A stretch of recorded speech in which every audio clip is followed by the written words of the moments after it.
आज जो रेसिपी हम बनाने जा रहे हैं वो होगा हमारा कांदा पोहा, जिसे हम प्याज वाला पोहा भी कहते हैं। ये बहुत ही आसानी से घर पर ही हमारा बन जाता है, बिल्कुल मिनटों में, और इसका स्वाद ओहो मतलब वाकई बहुत लाजवाब होता है। तो हेलो फ्रेंड्स, मैं हूँ आपकी अपनी श्वेता और स्वागत है आपका कुक विद श्वेता चैनल पर।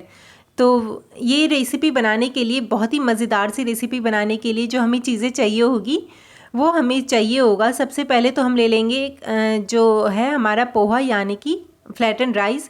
साथ ही जो हम ये चीज़ें इस्तेमाल में लाएंगे वीडियो में, वो मैं आगे आपको वन बाय वन वीडियो में आगे बताती रहूँगी। तो सबसे पहले ले लेना है हमें एक छलनी, और साथ ही ले लेना है हमें फ्लैटन राइस यानी कि पोहा। इसे हमें अच्छे से वॉश कर लेना है, तकरीबन 2 से 3 वॉश करनी है हमें, और हमें इसे तकरीबन 1 मिनट के लिए वॉश करना है। आप चाहें तो आप इसे tap water, running tap water जो होता है उसके नीचे भी आप इसे वॉश कर सकते हैं अपने किचन में।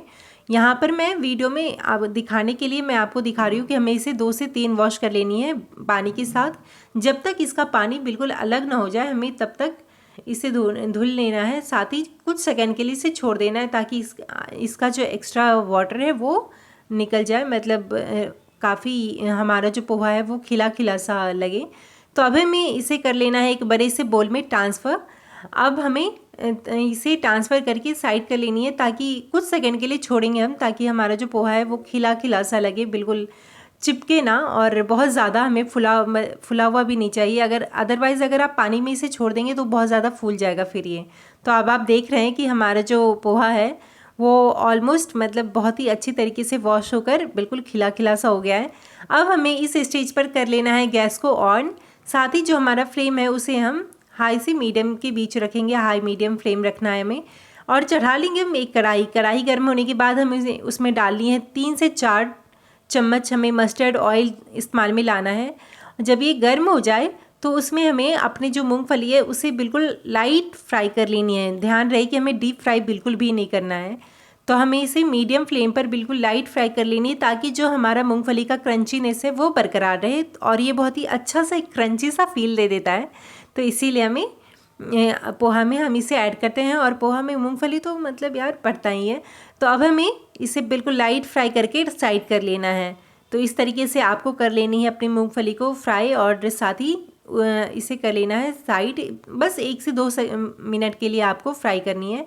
अब जो इसी बचे हुए ऑयल में, मस्टर्ड ऑयल में, मैं इसमें डालूँगी 2 से 3 मतलब जो हमारा ग्रीन चिली है वो। साथ ही हमें डाल देना है फाइनली चॉप्ड, जो मैंने एक फाइनली चॉप्ड अनियन रखा था वो। और साथ ही साथ मैं इसमें ऐड कर रही हूँ करी पत्ता। करी पत्ता बिल्कुल ऑप्शनल है, आप चाहें तो आप इसे डाल सकते हैं, आप चाहे तो आप इसे स्किप भी कर सकते हैं। तो यहाँ जैसा कि आपने देखा, मैंने बिल्कुल भी इसमें एक्स्ट्रा ऑयल ऐड नहीं करा है। और साथ ही मैं इस स्टेज पर इसमें ऐड कर रही हूँ जो हमारा मस्टर्ड सीड है, आप वो इस्तेमाल में ला सकते हैं, या फिर अगर आपके पास राई है तो आप वो भी डाल सकते हैं। तो आपके पास अगर ब्लैक मस्टर्ड सीड है तो आप वो इस्तेमाल में लाएं। पर याद रखना है आपको ये चीज़ कि आपको ना बिल्कुल मस्टर्ड सीड को या राई को बिल्कुल पहले ही इसमें डाल देना है, ताकि वो अच्छे से चटक जाए। मुझे याद नहीं रहा तो इसीलिए मैं इसे अभी ऐड कर रही हूँ।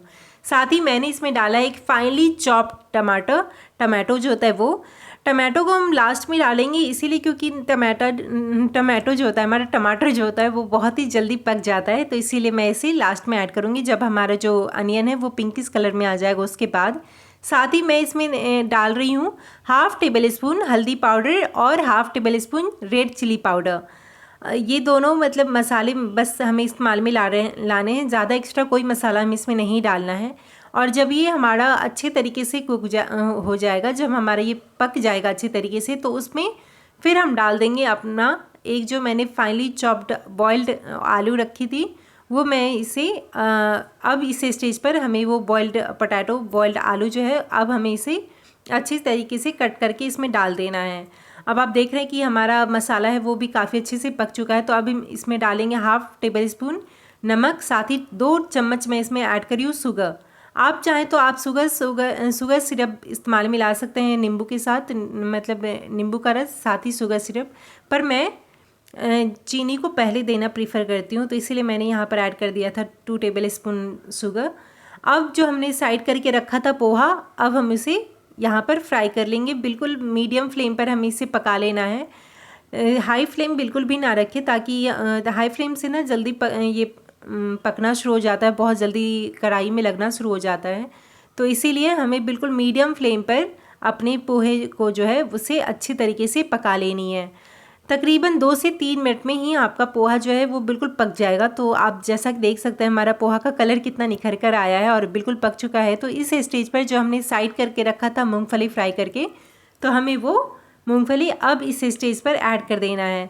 साथ ही गार्निश के लिए मैं इसमें इस्तेमाल में ला रही हूँ एकदम फाइनली चॉप्ड कोरिएंडर लीव्स। तो जो कि धनिया पत्ता जो होता है वो आसानी से मिल जाता है, तो आप इसे लास्ट में ऐड कर सकते हैं। तो आप देख रहे हैं कि हमारा जो पोहा है ये बिल्कुल ऑलमोस्ट बनकर तैयार हो चुका है, या यूँ कह लें कि बन ही चुका है। तो जैसा आप देख रहे हैं हमारा पोहा हो चुका है बनकर तैयार। अब मैं इसमें ऐड करूँगी 1/2 टेबल स्पून के अप्रॉक्स चाट मसाला। चाट मसाला टेस्ट एक बहुत ही अलग सा टेस्ट ऐड कर देता है, एक बहुत ही अच्छे सा फ्लेवर, एक अच्छा सा अरोमा डाल देता है ये हमारे पोहा में। अब इस स्टेज पर मैं इसमें इस्तेमाल में ला रही हूँ 1/2 जो लेमन है वो। आप चाहें तो लेमन का जो जूस होता है वो आप पहले अलग से बना कर रख सकते हैं और साथ ही शुगर सिरप के साथ ऐड करके डाल सकते हैं, पर मैंने शुगर पहले और जो हमारा लेमन का जो जूस है वो मैंने लास्ट में इसमें ऐड करा है। खट्टाई आप बिल्कुल अपने टेस्ट के अकॉर्डिंग कम ज़्यादा रख सकते हैं। अगर आपको कम खट्टा पसंद है तो आप कम डालें, अगर आपको ज़्यादा पसंद है तो आप ज़्यादा डालें। अब आप देख रहे हैं कि हमारा जो पोहा है ये बिल्कुल बनकर तैयार हो चुका है। लजीज, बिल्कुल टेस्टी और हेल्दी पोहा बहुत ही आसानी से बन गया है ये, और बहुत ही आसान तरीके से बनने वाली रेसिपी है ये कांदा पोहा, जिसे हम प्याज वाला पोहा भी कहते हैं। और मैंने इसे ऊपर से थोड़ी से फाइनली चॉप्ड अनियन के साथ, प्याज के साथ मैंने इसे गार्निश कर दिया है। और आप देख रहे हैं कि ये कितना अच्छा लुक तैयार हुआ है ये, और खाने में तो हो वाकई बहुत ज़्यादा मज़ेदार है फ्रेंड्स, बहुत ही ज़्यादा टेस्टी है ये। तो ऐसे ही आपको कर लेना है इसे सर्व।